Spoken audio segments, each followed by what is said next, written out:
l'arrivée du monde, rieur et digne de régner. L'agneau est souverain.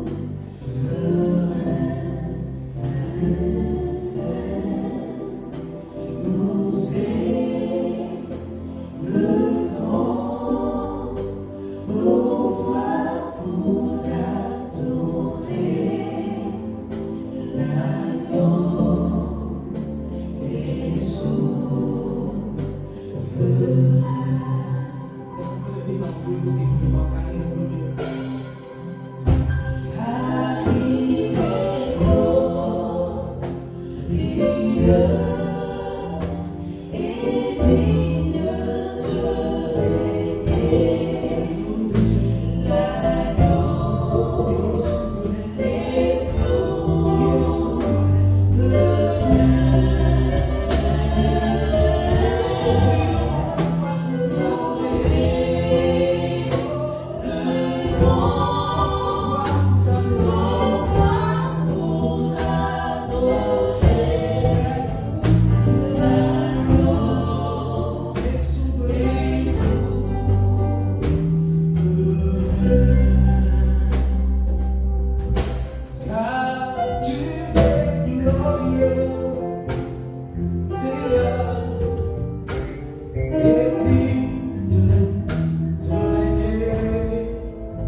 Que le nom de l'Éternel soit glorifié. Lui qui nous fait la grâce de bénéficier de ce jour, de bénéficier de sa présence, de sa bonté et de sa fidélité. Nous voulons lui être reconnaissants pour cette faveur, ce privilège qu'il nous fait d'être dans sa présence, d'être en sa compagnie, sa présence qui est une source merveilleuse de fortification et de renouvellement. Nous voulons bénir le nom du Seigneur également à vous, chers bien-aimés, peuple du Seigneur, qui nous suivez, qui ensemble êtes avec nous afin de pouvoir magnifier le nom du Seigneur. Vu cette situation dans laquelle nous sommes, Dieu est à l'œuvre et il est important pour nous de compter sur lui, d'avoir les regards focalisés sur ce grand Dieu, sur le Maître qui a toujours été à l'œuvre devant une situation de conflit, une situation de crise, une situation bizarre qui puisse dépasser l'entendement humain. Que son nom soit béni. Alors, ce jour pour nous est un jour important parce que c'est un jour d'adoration, un jour de reconnaissance pour tout ce que le Seigneur a accompli, a réalisé dans nos différentes vies, dans nos maisons respectives.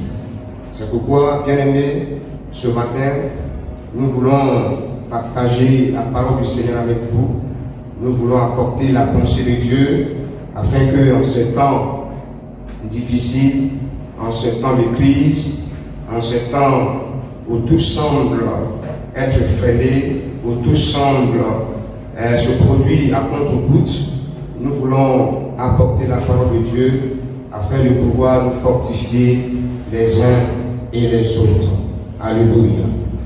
Alors dans cette position, je vais vous inviter à prendre vos Bibles dans le livre de la Genèse, qui est le premier livre de la Bible. À partir du chapitre 13, le verset 8. Les versets 8 à 13.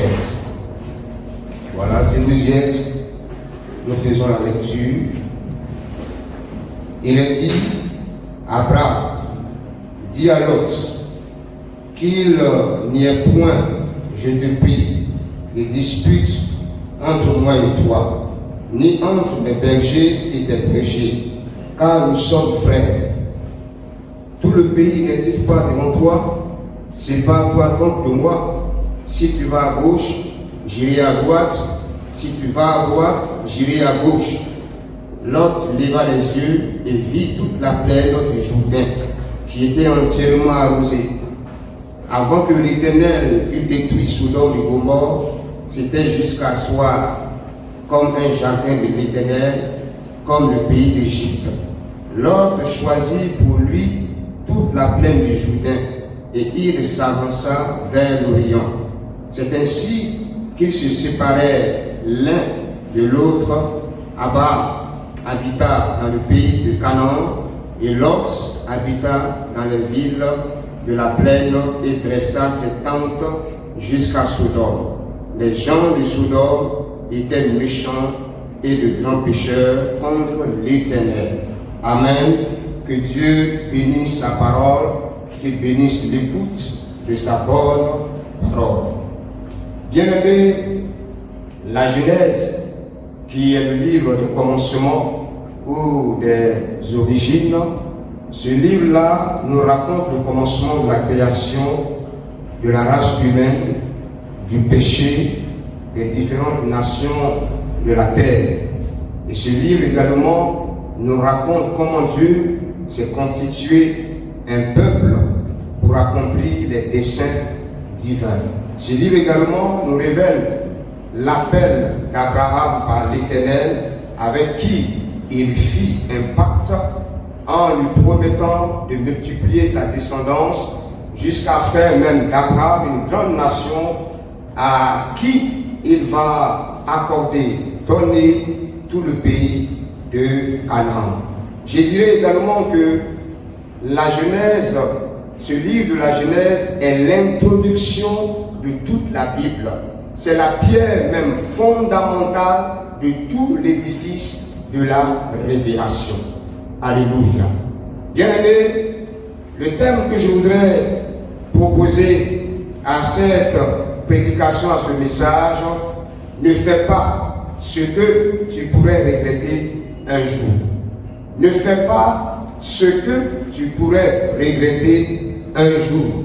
Oui, bien-aimé, il est important, en tant qu'enfant de Dieu, en tant qu'appelé du Seigneur, en tant que les personnes qui ont décidé, qui ont choisi de marcher avec Dieu, il est important en toute action, en toute activité, dans tout ce que nous devions faire, nous devions accomplir ou réaliser, il est important de se laisser animer par l'esprit de sagesse, par l'esprit de discernement, afin de ne pas se retrouver dans le décor. C'est pourquoi je dis qu'il ne serait pas bon de poser un acte que tu puisses regretter un jour, que tu puisses dire, si je savais, si j'avais su, si j'avais discerné. C'est pourquoi ce matin, Dieu veut t'apporter cette parole. Dieu veut t'apporter cette révélation, cette pensée, afin que tu aies les regards sur lui, afin que tu sois porté sur sa personne, afin que tu puisses placer entièrement et totalement ta confiance en ce Dieu qui ne déçoit point, en ce Dieu qui est fidèle, dont la bonté surpasse toute autre chose. C'est pourquoi ce matin, je voudrais t'inviter à prendre au sérieux, à considérer cette parole qui vient de la part de l'Éternel afin de redresser ta personne pour que Dieu puisse te conduire dans la voie que lui seul il veut, que lui seul il a préparée pour toi. Alléluia.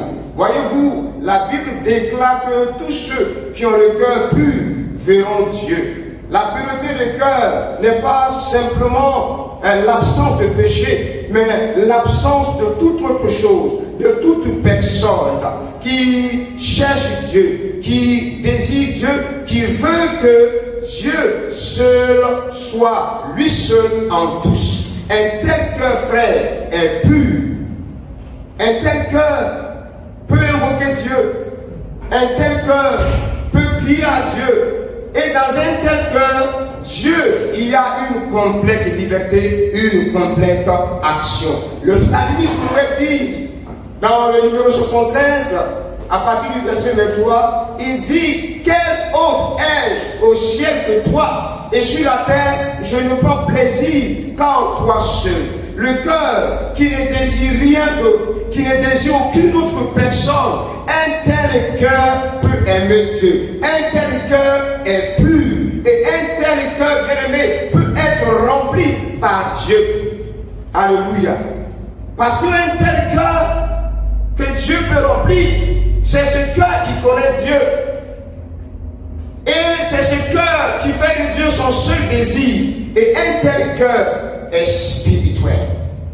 La Bible nous relate des personnes qui ont échoué, des personnes qui sont passées à côté de leur bénédiction. Je veux parler de Géasi, qui était auprès du prophète Élisée, qui lui aussi était appelé à jouir de ce ministère prophétique, qui était appelé à vivre l'excellence, la gloire, mais à cause de l'état de son cœur, à cause du simple fait qu'il soit pressé, pour lui c'était comme une course de fond, pour lui c'était comme une compétition, pour lui c'était comme une sorte de comparaison. Il voulait atteindre vite l'objectif, il voulait être au sommet, alors que ce n'était pas le temps. Et ce temps qui était appelé un jour à remplacer le prophète Élisée a échoué dans sa marche, a échoué dans sa démarche en agissant de façon cupide. Géasi a échoué, il n'a pas pu entrer dans le plan merveilleux et glorieux de Dieu. Pourtant, il était appelé à ce merveilleux ministère au travers duquel Dieu également allait l'utiliser. Après Géasi, nous revenons dans le Nouveau Testament et nous voyons Judas Iscariote faisant partie des 12 disciples